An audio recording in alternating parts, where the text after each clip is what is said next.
I was shoved out of my own home by the people who raised me. They packed my bags, changed the locks, and erased me from every corner like I never existed. My parents handed me a suitcase and told me to disappear forever. But when the bank called at 11:30 that night, they didn't realize they had just given me the one weapon that could burn their entire plan to ashes. What they thought was their perfect betrayal became their biggest mistake. My name is Emma Carver, and I thought I was finally winning at life. At 34, I had clawed my way up from the mailroom at Horizon Legal Solutions to senior paralegal, saved every penny I could, and 3 months ago, I bought my first house, not inherited, not gifted bought, with my own money, my own credit, my own sweat. The house sat on Maple Street in Brookridge, a quiet neighborhood where people actually waved when you drove by.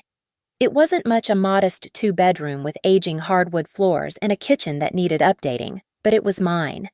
Every mortgage payment I made felt like a small victory against the voice in my head that sounded suspiciously like my father telling me I'd never amount to anything.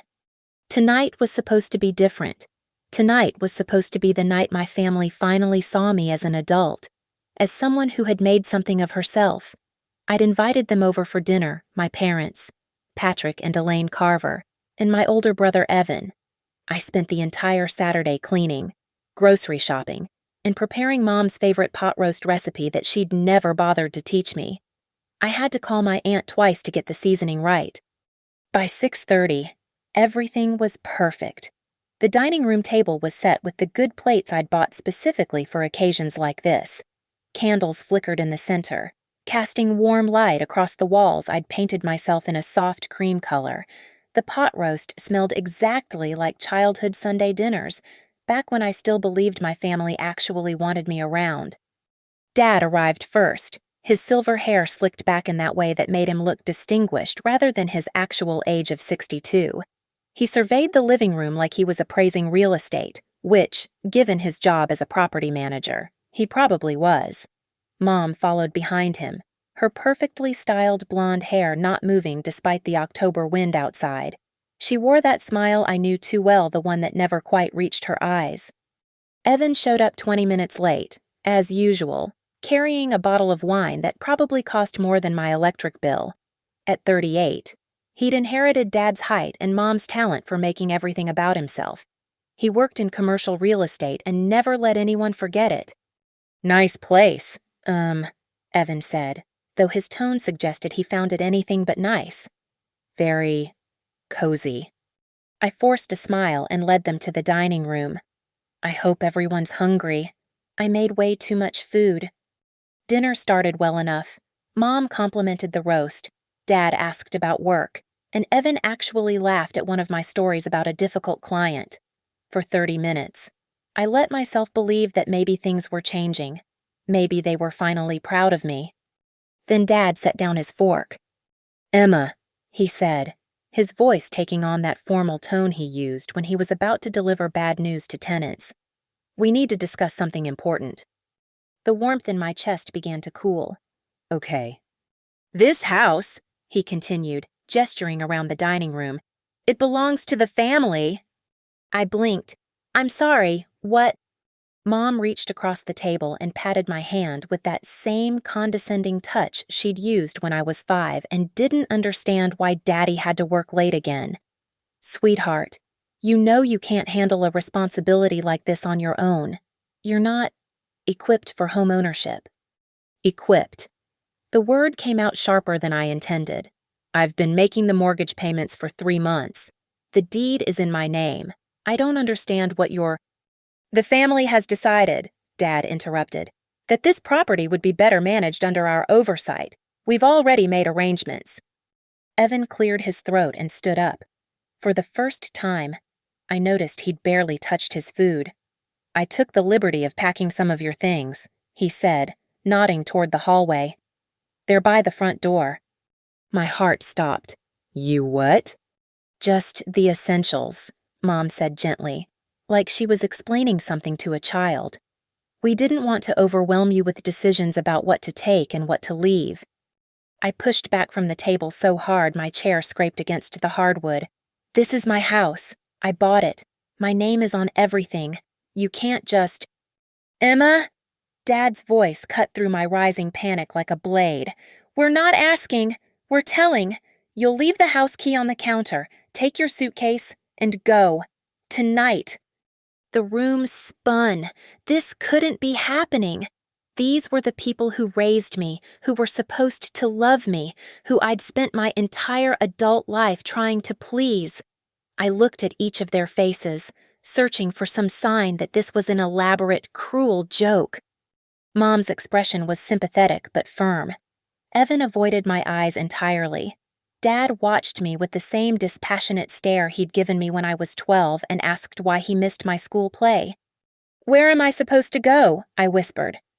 You're a grown woman, Mom said. I'm sure you'll figure something out.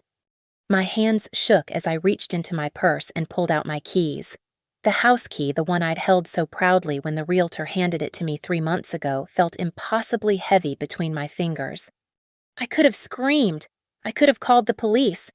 I could have demanded they explain how they thought they could steal my house. Instead, I did what I'd always done with my family. I gave them what they wanted. I set the key on the dining room table, picked up my suitcase from where Evan had left it by the door, and walked out of my own home without saying another word. The last thing I heard before the door closed behind me was Mom telling Dad that the pot roast really was quite good. I sat in my car at a Shell station on the outskirts of Brookridge, staring at the fluorescent lights that buzzed overhead like angry wasps. It was 11:15 at night, and I had nowhere to go. My suitcase sat in the passenger seat like a silent witness to my humiliation. Evan had packed it with the care of someone cleaning out a storage unit, a few changes of clothes, some toiletries, and apparently nothing else that mattered. The steering wheel was cold under my white-knuckled grip. I kept replaying the dinner, searching for clues I'd missed. Had they planned this from the moment I invited them? Had they been discussing it for weeks, months? The thought made my stomach turn. My phone buzzed. For a split second, hope flared in my chest. Maybe one of them had come to their senses. Maybe they were calling to apologize and tell me this was all some sick test. But the caller ID showed a number I didn't recognize. Hello, my voice came out hoarse. Ms. Carver, this is Janet Rodriguez from Westfield Bank. I'm sorry to call so late, but we have a security concern regarding your mortgage account. I straightened up. A security concern? Yes, ma'am. We received an attempt earlier today to add additional names to your property deed and mortgage account. The request came with documentation claiming power of attorney, but our verification process flagged several inconsistencies. My heart began to pound. What kind of inconsistencies? The signatures on the power of attorney documents don't match our samples from your original loan application. Additionally, the notary seal appears to have been tampered with. We're required by law to notify the primary account holder when there are attempted unauthorized changes. I gripped the phone tighter. Who tried to make these changes? There was a pause, the sound of papers rustling. The names on the request were Patrick and Elaine Carver. The documents indicated they were your parents and that you had granted them power of attorney due to— let me see here— mental incapacity and inability to manage financial affairs. The words hit me like a physical blow. Mental incapacity. They'd actually put that in writing. Ms. Carver, are you still there? Yes, I managed. Yes, I'm here. Those documents are fake. I never signed any power of attorney, and I'm certainly not mentally incapacitated. That's what we suspected. The documentation was quite sophisticated, but our fraud department has seen similar attempts before. Can you confirm that you're currently in possession of your identification and that you haven't authorized anyone to act on your behalf regarding this property? I can confirm that, absolutely. Good. Now, I need to inform you that as of this moment, you remain the sole legal owner of the property at 412 Maple Street. No changes have been made to your account or deed. However, I strongly recommend you contact our fraud department first thing Monday morning to file a formal report. My head was spinning. Wait, let me make sure I understand this. The house is still mine. Yes, ma'am. Completely and legally yours. Your mortgage is current. Your payments have been on time, and your account is in good standing. No one can remove you from that deed without your explicit written consent, properly notarized and verified." I closed my eyes and felt something shift inside me, a tectonic plate of understanding that changed everything. "Janet, can you send me copies of the fraudulent documents they submitted? I'll need to check with our legal department about what we can release, but I can certainly send you a summary of the attempted changes and our findings. You'll want this for your records and any legal action you might choose to pursue." Legal action. The words tasted different now than they had an hour ago. "One more question," I said. "If someone is currently occupying my property without my permission, what are my options?" "Well, as the legal owner, you have the right to access your property at any time.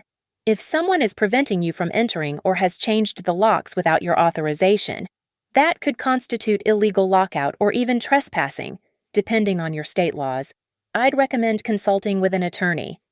An attorney. I worked for lawyers. I knew lawyers. I understood exactly what my options were, and for the first time since walking out of that dining room, I wasn't the helpless victim my family thought I was. "Janet, thank you. This call just changed everything. I'm glad we could help. Ms. Carver, is there a secure email where I can send you that documentation summary?" I gave her my personal email address and my direct number at work. After we hung up, I sat in the buzzing fluorescent glow of the gas station and let the reality settle over me like armor. They'd tried to steal my house using forged documents. They'd declared me mentally incompetent in legal paperwork. They'd planned this carefully enough to create fake power of attorney documents and find a corrupt notary. This wasn't some spontaneous family intervention. This was premeditated fraud. But they'd made one crucial mistake. They'd assumed I was too weak, too trusting, too desperate for their approval to fight back. They'd counted on me doing exactly what I did, taking my suitcase and disappearing quietly into the night. What they didn't know was that I'd just spent 3 years working on property law cases.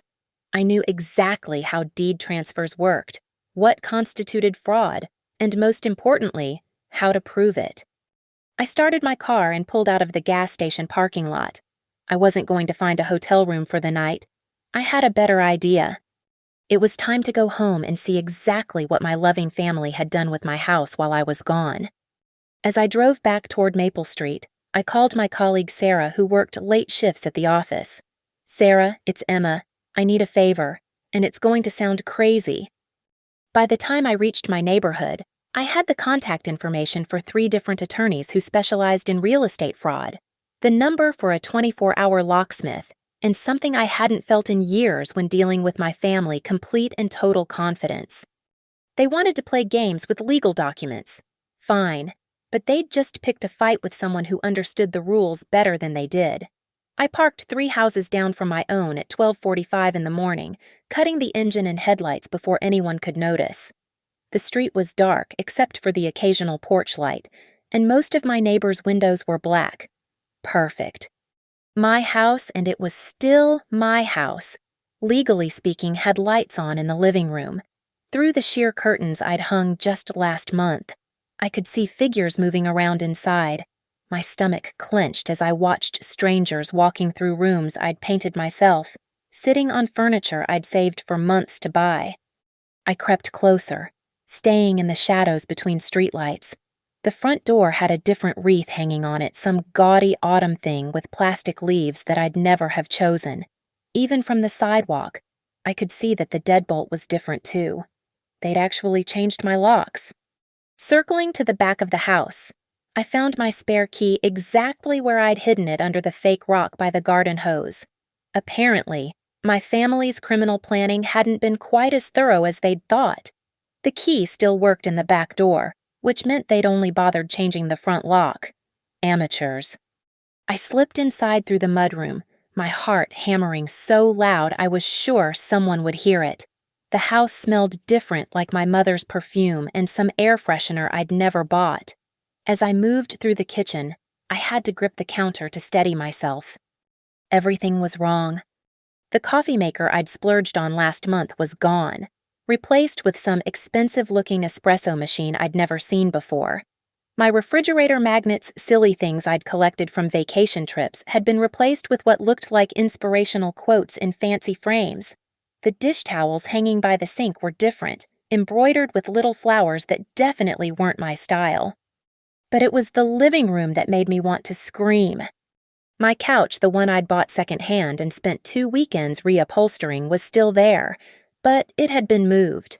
The coffee table was different entirely, some heavy wooden thing that looked expensive.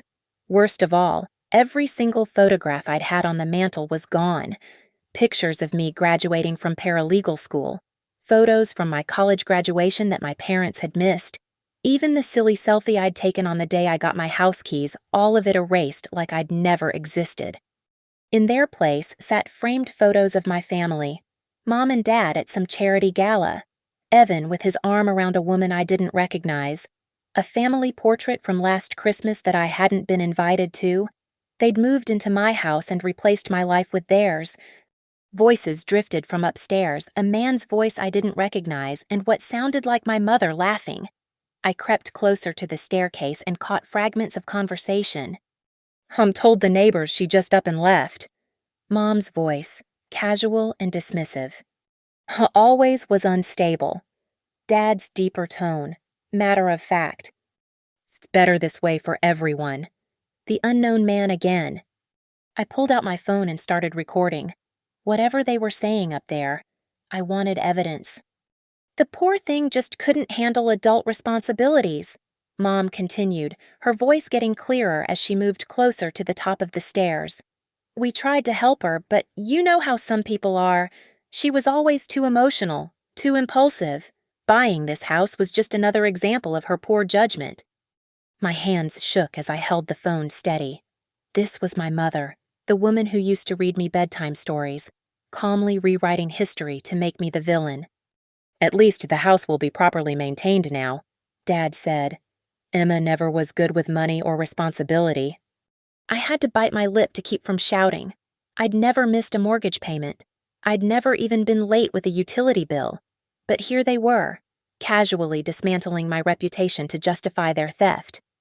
A door opened upstairs, and I heard footsteps heading toward the bathroom. This was my chance to get out before I was discovered, but as I turned to leave, I heard something that made me freeze. Don't worry about the legal stuff. Evan's voice carried down from what used to be my bedroom. I found a guy who specializes in this kind of family intervention. He says as long as we have the mental health angle documented, the power of attorney will hold up. Emma's too proud to fight it anyway. Mental health angle, documented. They hadn't just forged documents, they'd built an entire false narrative about my mental state to justify stealing my house. I slipped out the back door and practically ran to my car, my whole body shaking with rage and adrenaline. They thought they were so clever, so careful, but they'd just confessed to fraud while I was recording them. As I sat in my car trying to process what I'd just witnessed, I noticed a light come on in the house next door. Mrs. Llewellyn, my elderly neighbor, appeared in her kitchen window. She was the kind of woman who noticed everything that happened on the street, and right now, that made her the most valuable person in my world. I walked over and knocked softly on her back door. She peered through the glass, squinting in the porch light. "Emma, dear, what are you doing out here so late?" "Mrs. Llewellyn, I'm sorry to bother you, but I need to ask you something important. Have you seen my family coming and going from my house?" She opened the door wider, concern creasing her weathered face. "Oh, honey, they told me you'd moved away. Said you couldn't handle the stress of homeownership and decided to start fresh somewhere else. They've been coming by for weeks, getting the place ready for the new family." Weeks. They'd been planning this for weeks. "Mrs. Llewellyn, I need you to know that I never moved away. I never gave them permission to be in my house. They stole my keys and changed the locks." Her eyes widened. "But they seemed so concerned about you. Dear, your mother said you'd been having some difficulties, that the family was trying to help." "They lied," I said simply, "and I'm going to prove it." Mrs. Llewellyn studied my face in the porch light, and I saw the moment she realized I was telling the truth. Oh my goodness. Emma.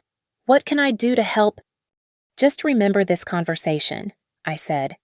And if anyone asks, remember that they told you I moved away voluntarily, because I have a feeling that's going to be very important soon. As I walked back to my car, I felt something I hadn't experienced in years when it came to my family complete clarity. They'd underestimated me catastrophically. They thought I was the same desperate, approval-seeking daughter who'd spent her whole life trying to earn their love. But that Emma had died the moment she handed over her house key.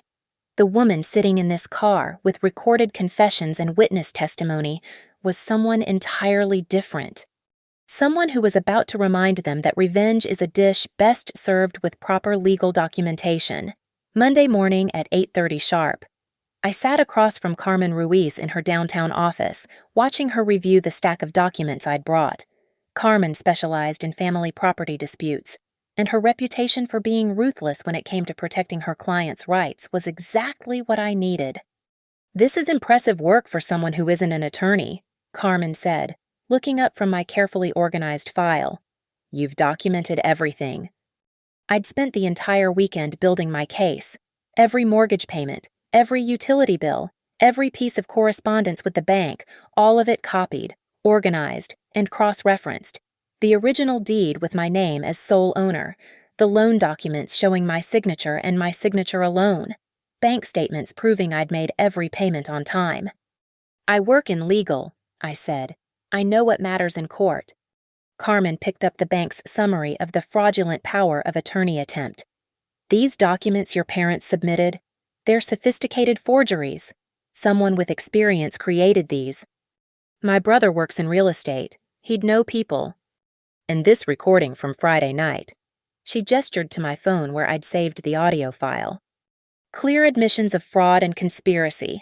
They discuss the mental health angle and having documentation prepared to support the power of attorney."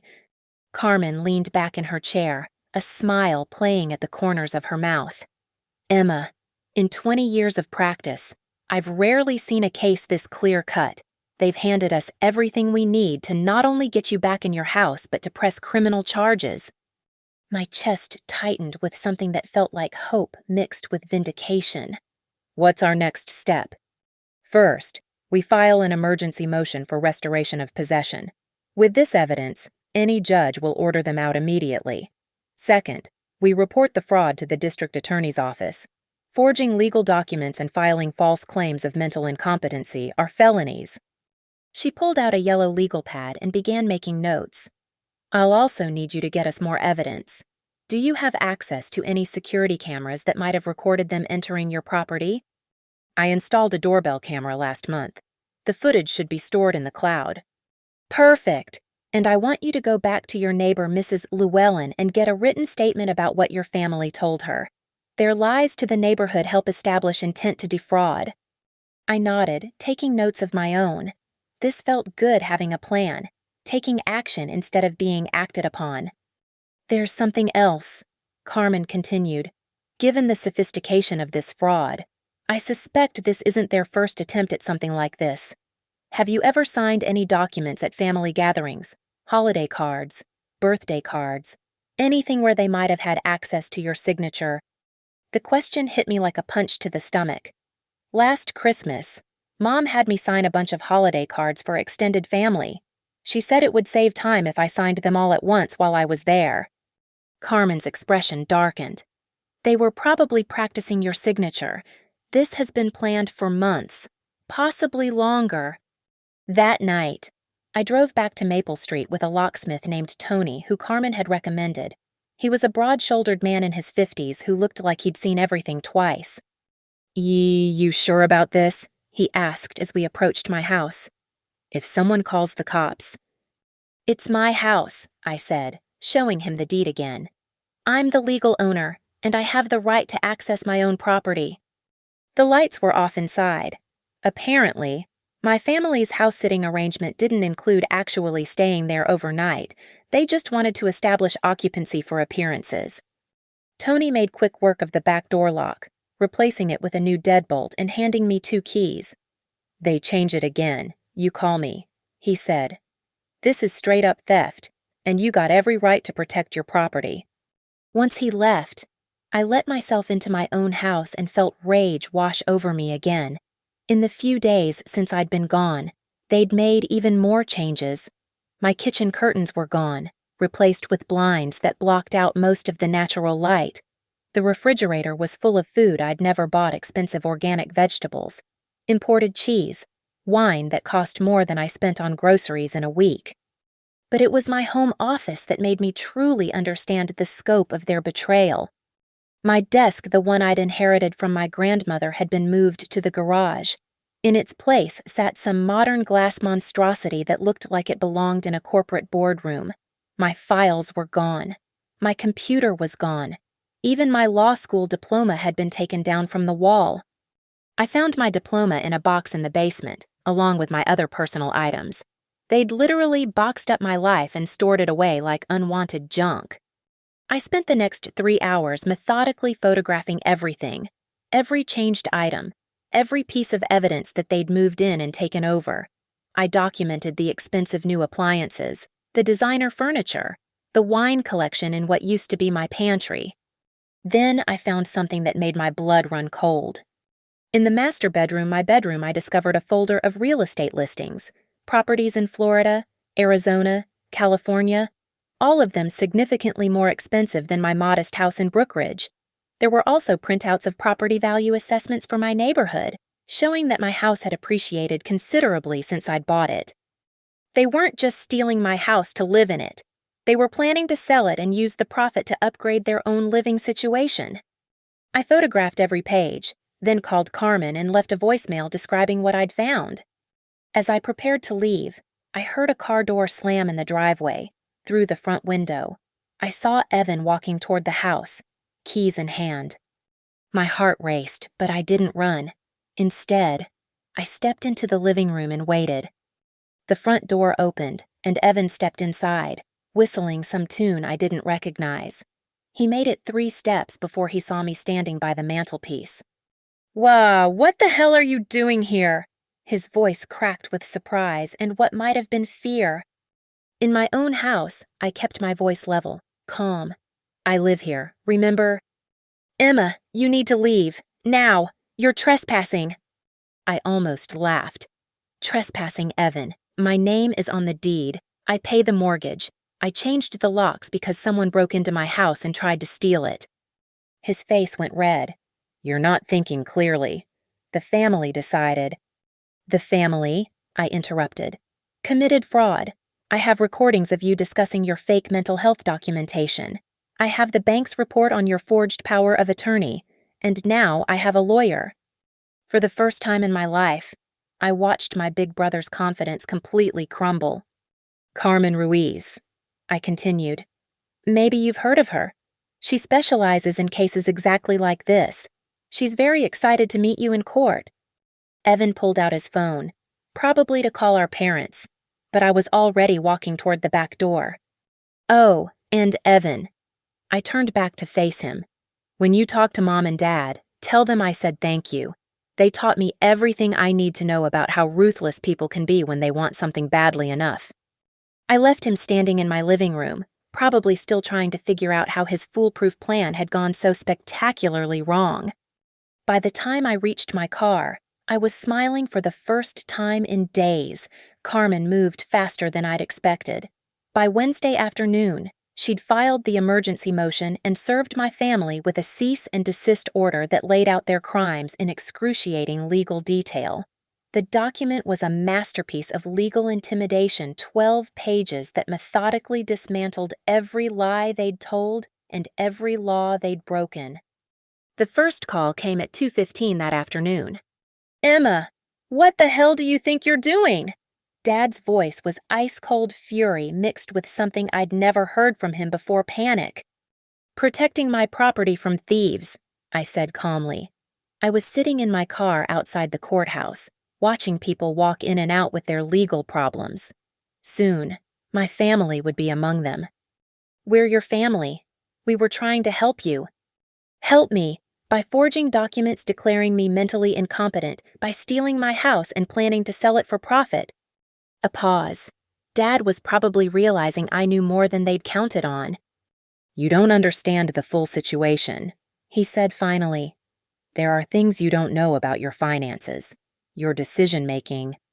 "Well, like what? Like the fact that I've never missed a mortgage payment, like the fact that my credit score is higher than yours, or like the fact that you tried to commit fraud using forged notary seals."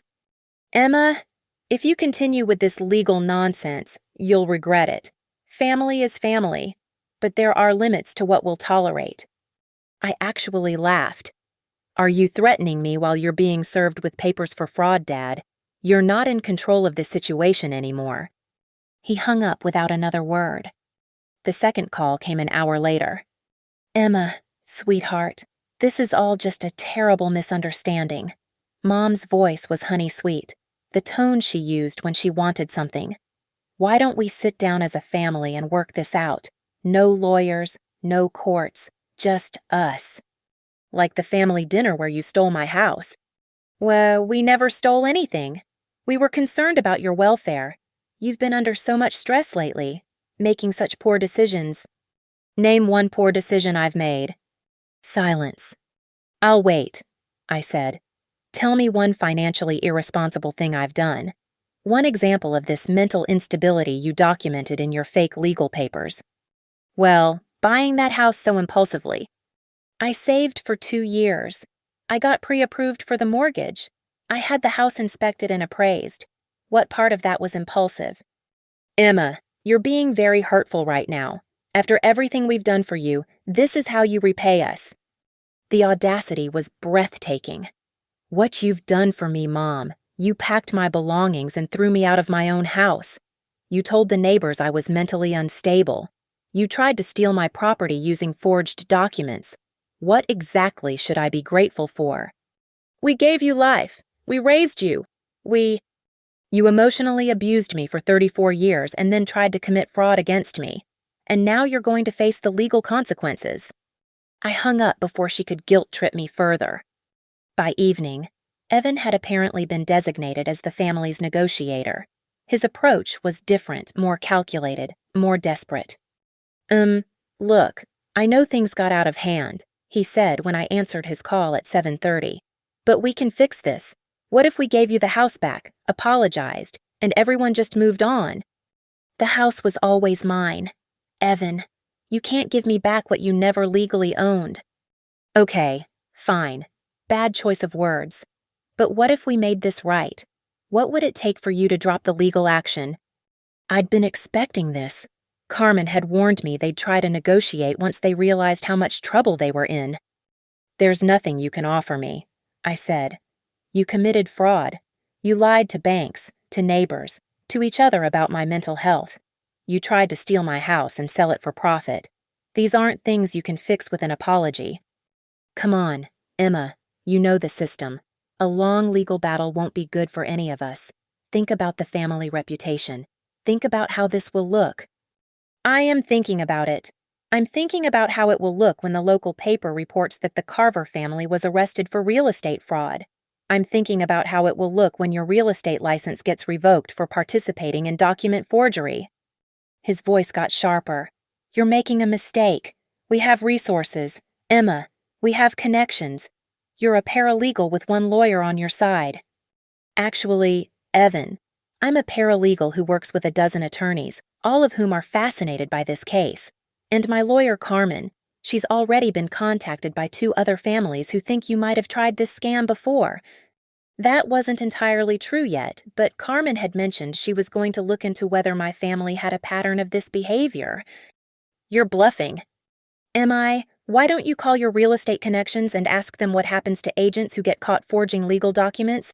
Ask them how fast the state licensing board moves when there's clear evidence of fraud?" For the first time in our lives, my big brother had nothing to say. But it was the final call of the evening that showed me just how cornered they felt.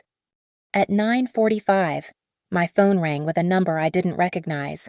When I answered, a man's voice I'd never heard before spoke.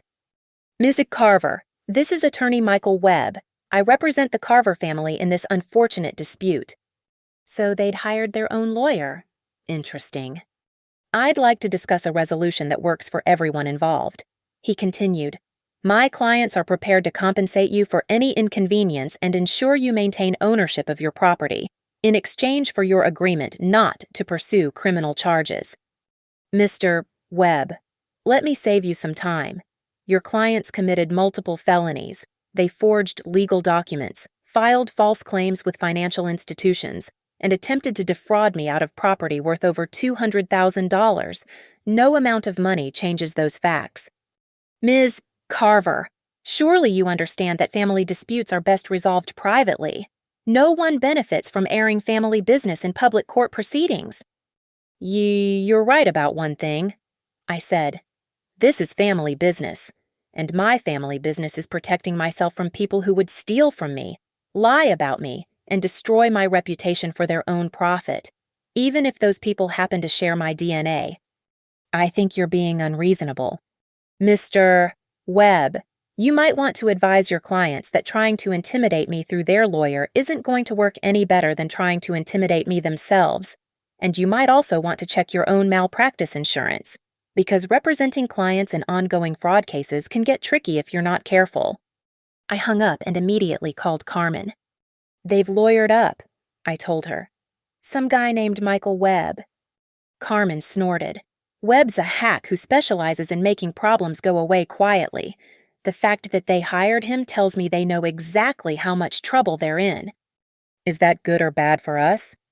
Good. It means they're scared, and scared people make mistakes. As I got ready for bed that night, I realized something had fundamentally shifted. For the first time in my life, my family was afraid of me. They'd underestimated me so completely that they'd walked into a legal trap of their own making. Tomorrow, Carmen was filing additional motions. By the end of the week, we'd be in court. And I couldn't wait to watch them try to explain their way out of this mess in front of a judge. The emergency hearing was scheduled for Friday morning at 10:30 in Judge Patricia Morrison's courtroom. Carmen had warned me that Judge Morrison had a reputation for being no-nonsense and particularly harsh on family disputes that involved fraud. I arrived at the courthouse at 9:45, dressed in my best professional suit, the navy blue one I wore to important depositions. Carmen met me at the metal detectors, carrying 2 thick folders of evidence. How are you feeling? She asked as we walked toward the courtroom. Like I'm about to watch my family realize they're not as smart as they think they are. My family was already seated at the defendant's table with their lawyer, Michael Webb. Webb was exactly what I'd expected, a thin man in an expensive suit who looked like he'd rather be anywhere else. Dad sat rigid in his chair, wearing his most authoritative expression. Mom kept fidgeting with her purse, and Evan stared straight ahead, avoiding eye contact with everyone. Judge Morrison entered at exactly 10:30, and the bailiff called the court to order. She was a small woman with silver hair and sharp eyes that seemed to take in everything at once. This is an emergency motion for restoration of possession, Judge Morrison said, reviewing her notes. Ms. Carver alleges that the defendants unlawfully removed her from her own property and are currently occupying it without authorization. Mr. Webb, I assume your clients dispute this. Webb stood up, straightening his tie. Your Honor, this is a family matter that has been blown out of proportion. My clients were acting in good faith to help their daughter, who has been experiencing some difficulties managing her affairs. What kind of difficulties? Judge Morrison asked sharply. Well, Your Honor, financial instability, poor decision-making, some concerning behaviors that led the family to believe intervention was necessary. Carmen rose from our table. Your Honor, may I present evidence to the contrary? Please do, Miss Ruiz. Carmen approached the bench with a folder. Your Honor, these are Ms. Carver's mortgage payment records for the past 3 months. Every payment made on time, often early. These are her credit reports showing a score of 782. These are her employment records showing 6 years of steady employment with regular promotions and raises. Judge Morrison reviewed the documents, her expression growing skeptical. Mr. Webb, what evidence do you have of these alleged financial difficulties? Webb looked uncomfortable. Your Honor, The family's concerns were based on observations of behavior, not necessarily documented financial problems. I see. And what legal authority did your clients have to remove Ms. Carver from her property? They believed they were acting under power of attorney, Your Honor. Show me this power of attorney. Webb hesitated. Your Honor, there seems to have been some confusion about the documentation. Ms. Ruiz. Judge Morrison turned to Carmen. Carmen stood again, and I could see she was fighting back a smile. Your Honor, I'd like to present evidence of attempted fraud. She handed up another folder. These are documents from Westfield Bank showing that the defendants attempted to add themselves to Ms. Carver's property deed using forged power of attorney documents. The bank's fraud department flagged multiple irregularities, including falsified notary seals and signatures that don't match their samples. Judge Morrison's eyebrows went up as she read, Mr. Webb, are you telling me your clients attempted to use forged documents to claim ownership of their daughter's property? Webb looked like he wanted to disappear. Your Honor, my clients dispute the characterization of these documents as, I also have audio evidence, Your Honor, Carmen interrupted. Ms. Carver recorded her family discussing their plan to use fabricated mental health claims to support their fraudulent power of attorney. Play it, Judge Morrison said curtly. Carmen had queued up the recording to the most damaging part. Mom's voice filled the courtroom. At least the house will be properly maintained now. Emma never was good with money or responsibility. Then Dad, don't worry about the legal stuff. I found a guy who specializes in this kind of family intervention. He says as long as we have the mental health angle documented, the power of attorney will hold up. The silence in the courtroom was deafening. I watched my parents' faces turn red, watched Evan sink lower in his chair. Webb looked like he was considering a career change. Judge Morrison set down the transcript. Mr. Webb, do your clients have any explanation for this recording? Webb whispered frantically with my father for a moment, then stood. Your Honor, my clients maintain that they were acting in what they believed to be their daughter's best interests. By committing fraud, Judge Morrison's voice was ice cold. By forging legal documents and lying to financial institutions. Your Honor, perhaps we could discuss a settlement. Mr. Webb, this court doesn't settle criminal activity. Ms. Ruiz, do you have additional evidence? Carmen presented the security footage from my doorbell camera showing my family entering my house with keys I'd never given them. She showed the photos I'd taken of my belongings boxed up and stored in the basement. She presented Mrs. Llewellyn's written statement about what my family had told the neighbors.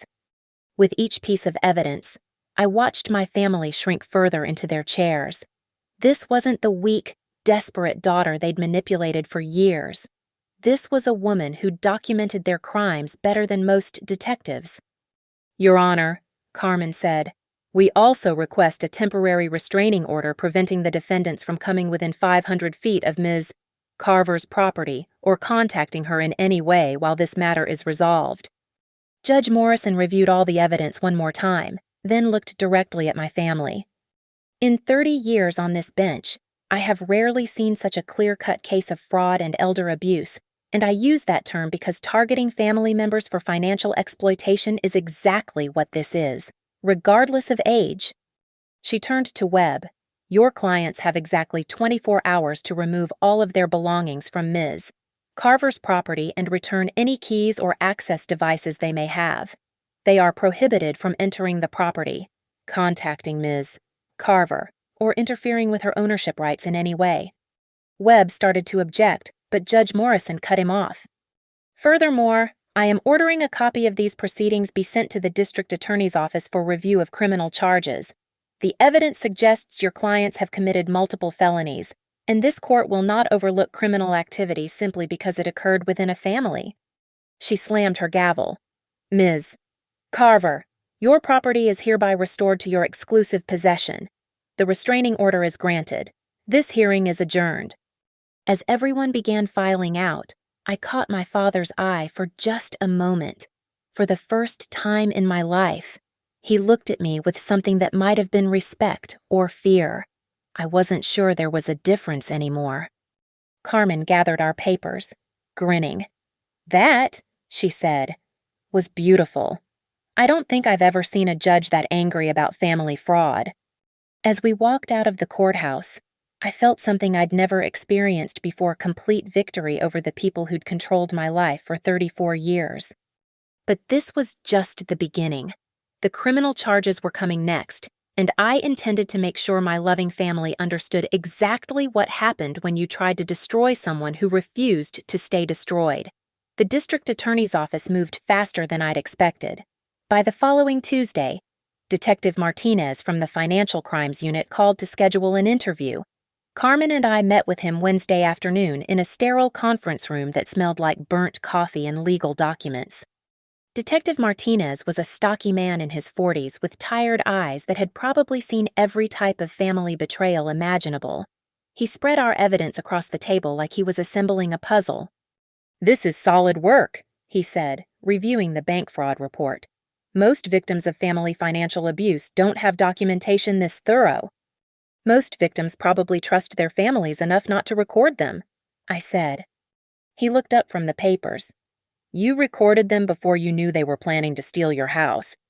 "I recorded them because something felt wrong. When your family kicks you out of your own home with no explanation, you start questioning everything they've ever told you." Detective Martinez spent 2 hours going through every piece of evidence. The forged power of attorney documents particularly interested him. "The notary seal on these is sophisticated," he said. "This isn't some amateur job. Someone with access to official materials created these." Carmen leaned forward. "What does that mean for the case?" "It means we're looking at organized fraud, not just a family dispute that got out of hand. Document forgery at this level suggests they've either done this before or they have connections to people who have." That afternoon, Detective Martinez called my family in for questioning. I wasn't present, but Carmen heard from the prosecutor that it didn't go well for them. Dad had apparently tried to claim the whole thing was a misunderstanding. Mom had attempted to play the concerned parent card. Evan had demanded a lawyer and refused to answer questions. The formal charges came down Thursday morning: 3 counts of fraud, conspiracy to commit theft, identity theft, and filing false documents with a financial institution. The conspiracy charge was the most serious, a Class B felony that carried up to 10 years in prison. But the real satisfaction came from watching how the charges rippled through their lives. Dad got the call Friday afternoon. The property management company where he'd worked for 15 years placed him on administrative leave pending the outcome of the criminal case.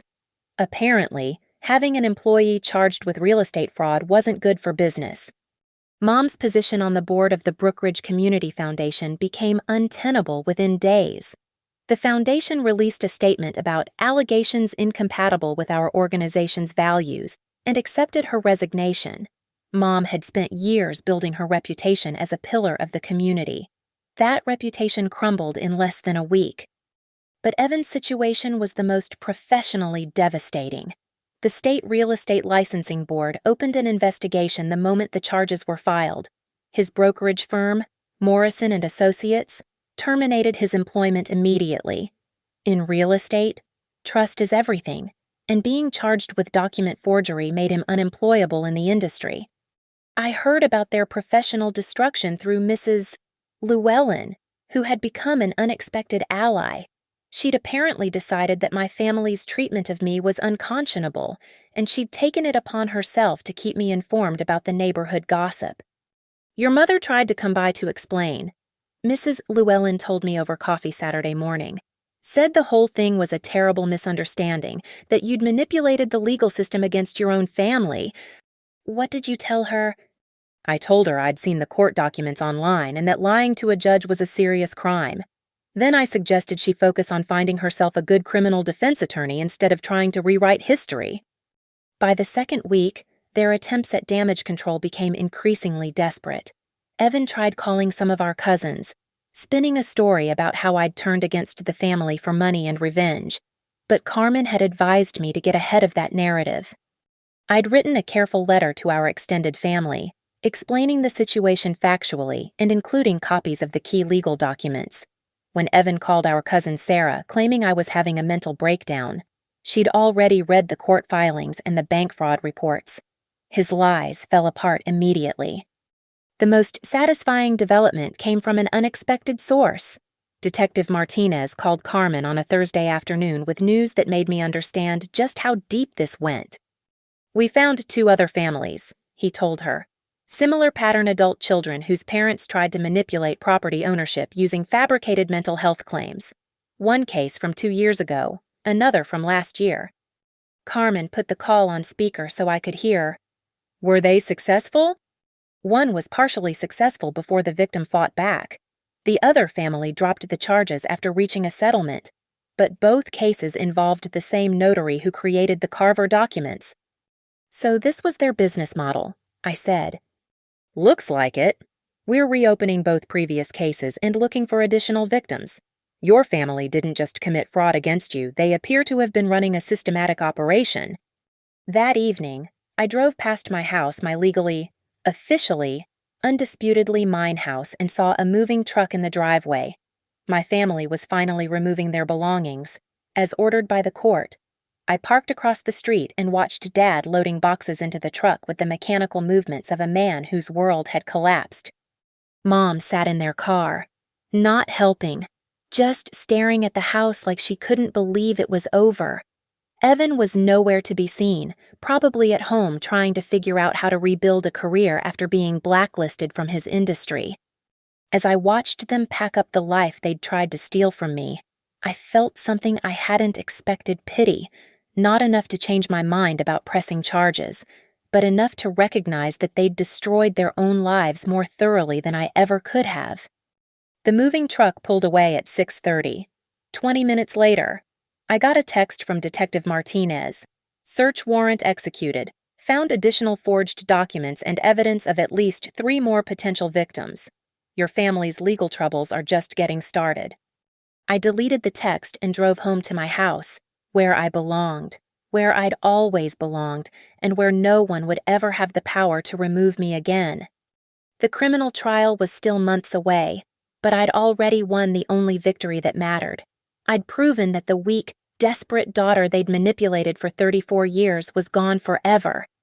In her place stood someone they'd created through their own cruelty, someone who understood that family loyalty was earned, not owed, and that sometimes the people who claim to love you are the ones you need to protect yourself from most.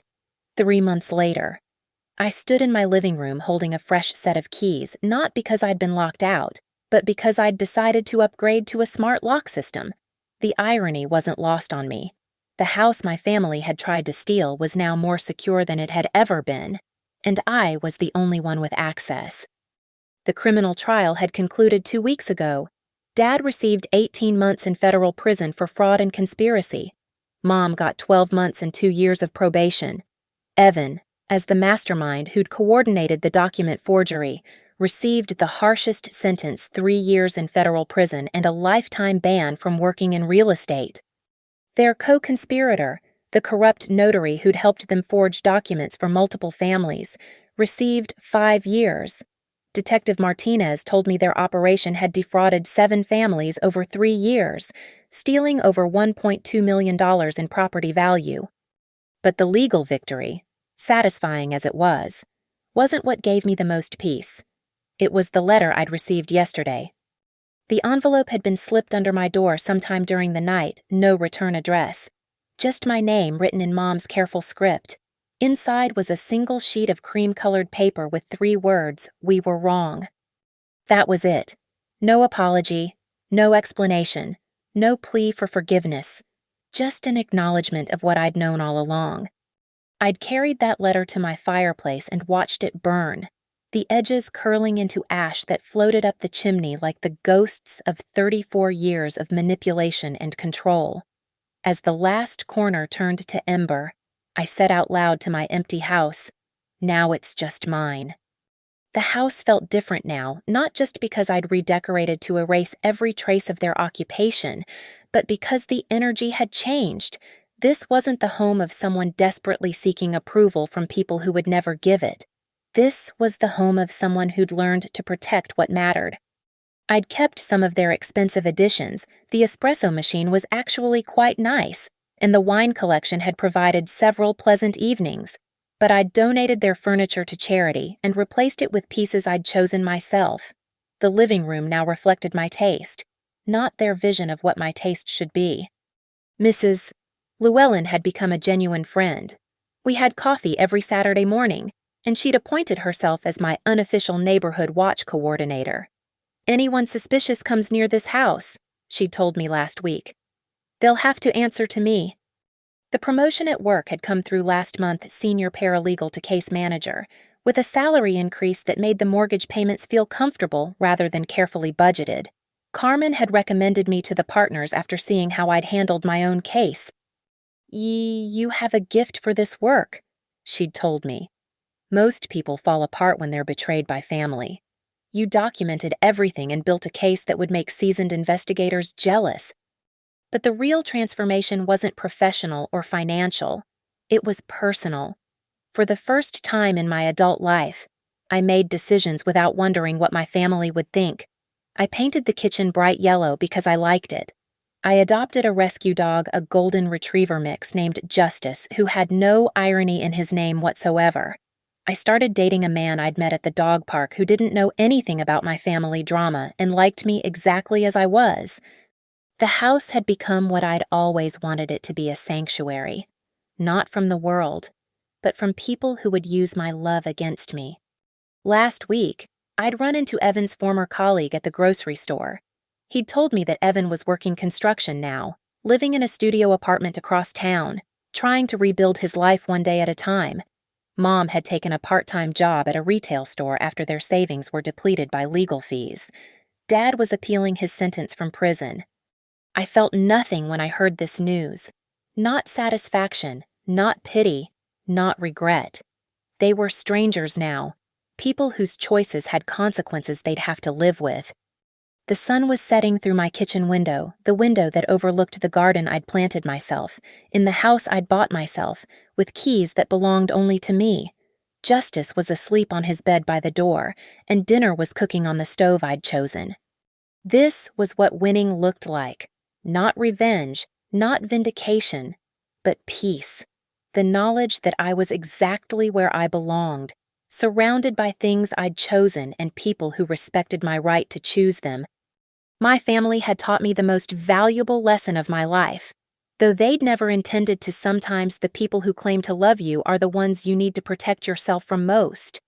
And sometimes, the greatest act of love you can give yourself is the courage to say no to people who think your love means they own you. I raised my coffee cup to the empty kitchen and whispered, "Thank you for showing me who I really am." Outside, the streetlights were coming on, illuminating a neighborhood where I belonged, in a house that was mine, living a life I'd built from the ashes of their betrayal. It had never felt more perfect. Thank you so much for listening to Emma's story of courage and reclaiming her power. I'd love to hear from you. Where are you listening to this story from? Drop a comment below and let's connect. If this story resonated with you, please subscribe to the channel and share your thoughts about standing up for yourself when it matters most. Your support means everything.